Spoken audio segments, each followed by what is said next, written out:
রাজ্য জুড়ে বৃহস্পতিবার থেকে শুরু হয়েছে মাধ্যমিক পরীক্ষা। পড়ুয়াদের জীবনের প্রথম সবথেকে বড় পরীক্ষা।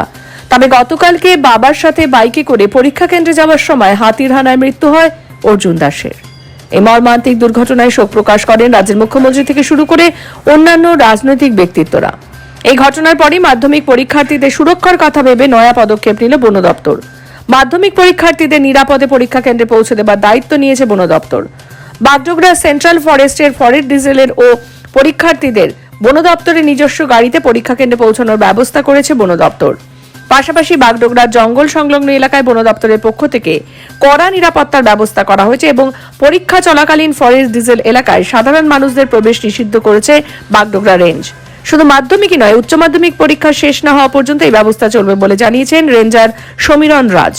বন দপ্তরের এই পরিষেবা পেয়ে খুশি পরীক্ষার্থী ও তাদের অভিভাবকরা।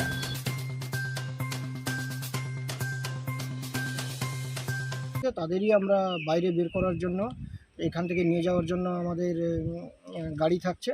আর বাকি সমস্ত পাবলিকের জন্য টোটাল যতদিন উচ্চ মাধ্যমিক আর মাধ্যমিক পরীক্ষা চলবে বা সিবিএসসি আইসিএসসি বোর্ডের যে 10th লেভেলের যে এক্সাম চলবে তার জন্য এই রোড ক্লোজ থাকছে। এখন আমাদের সেন্ট্রাল ফরেস্ট থেকে আমরা 3 জন স্টুডেন্টকে আমরা বাইরে পৌঁছে দিলাম।